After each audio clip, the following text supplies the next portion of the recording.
What if the most powerful woman in Washington had been playing a rigged game for decades, and the richest man on earth just exposed her on live TV? The story begins in the dead of night, not with a whistleblower or a leak from the deep state, but with a single tweet from Elon Musk that sent the internet into chaos. Operation Doge is live. 5 words, 0 context. Within minutes, the post vanished, but the damage was done. Conspiracy theorists, journalists, and political operatives scrambled to decode the message. Was it a joke? A new crypto scheme? Or something far darker? 12 hours later, the world got its answer. Not from a tweet, but from a live-stream broadcast from an abandoned NASA facility in Florida, where Musk stood flanked by analysts and federal agents, his voice steady as he dropped the bombshell. This isn't about politics. It's about betrayal. 12 hours later, the world got its answer. Not through another tweet, but through a live stream from a derelict NASA facility near Cocoa Beach, Florida. The setting was eerie, a relic of the Apollo era, its walls still marked with faded mission, control diagrams, now repurposed into a high-tech nerve center. Musk stood at the center of the room, flanked by analysts in plain clothes and what appeared to be federal agents. His demeanor was calm, almost detached, as if he were discussing a routine engineering problem rather than the most explosive political revelation in decades. "I've stayed silent long enough," he began. "This isn't about politics. It's about betrayal." Then, with surgical precision, he unveiled Operation Doge, a covert financial investigation that had spent years tracing billions in taxpayer money through a labyrinth of shell companies, foreign accounts, and fraudulent charities. The first, name to appear on screen, was Nancy Pelosi's. The documents flashed across the feed like a damning slideshow. Wire transfers from U.S. foreign aid programs to NGOs that existed only on paper, then rerouted to luxury real estate holdings in Cyprus, the Seychelles, and Luxembourg. One particularly glaring transaction showed $4.3 million moving from a disaster relief fund for Yemen into a Beverly Hills property owned by a shell company linked to Pelosi's niece.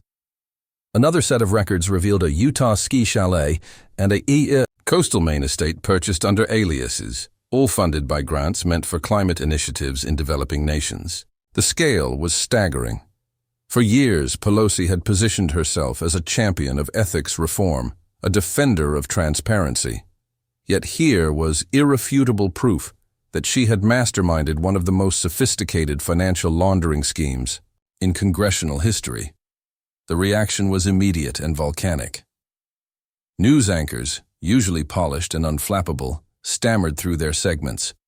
Some networks cut away from Musk's stream entirely, as if hoping to contain the blast radius.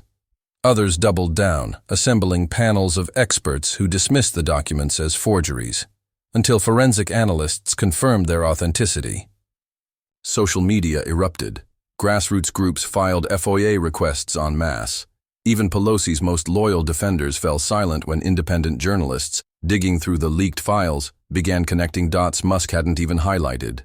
A senator from Oregon funneling money through a fake Ethiopian orphanage, a former cabinet member using humanitarian aid funds to buy a private jet.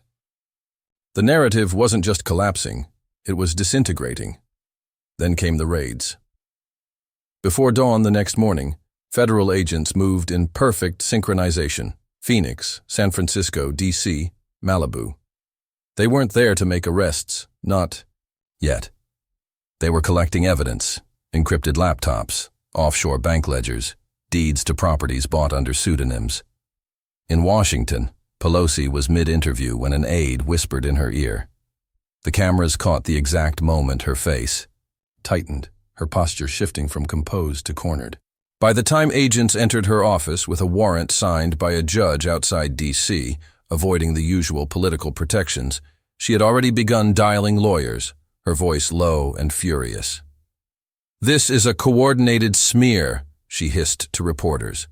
But the warrant was real, the documents were real, and the American people, for the first time in years, were wide awake. The hearing was where Pelosi's facade finally cracked.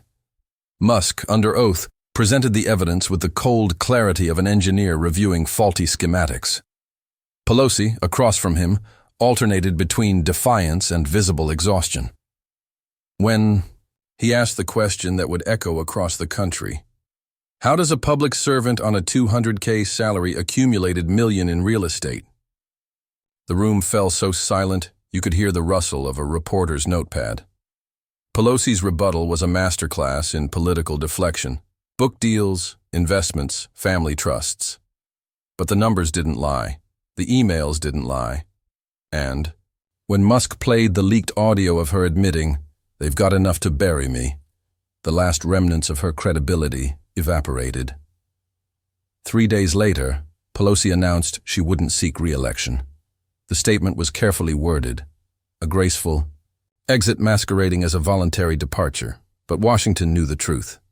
The Inspector General's office had quietly opened a formal inquiry. Subpoenas were circulating.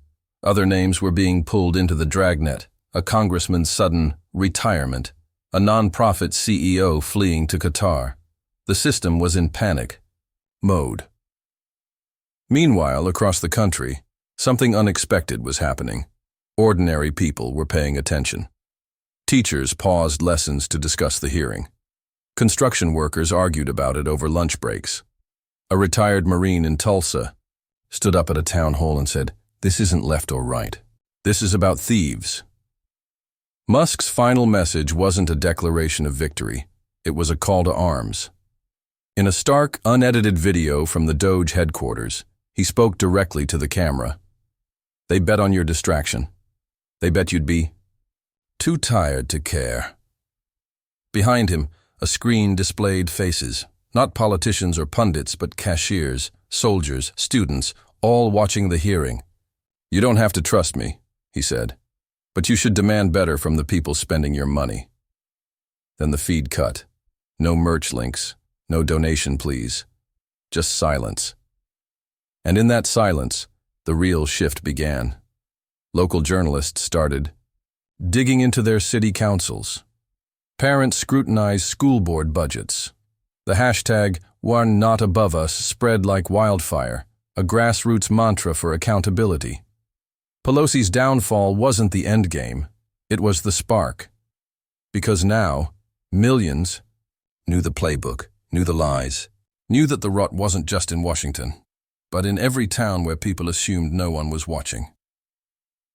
So here's the question that lingers. What happens when the public stops looking away? Drop a comment. Would this change how you vote? Who else needs to be held accountable? Could an expose like this happen in your country? Share this. Debate it. Stay angry. Because the moment we forget is the moment they win.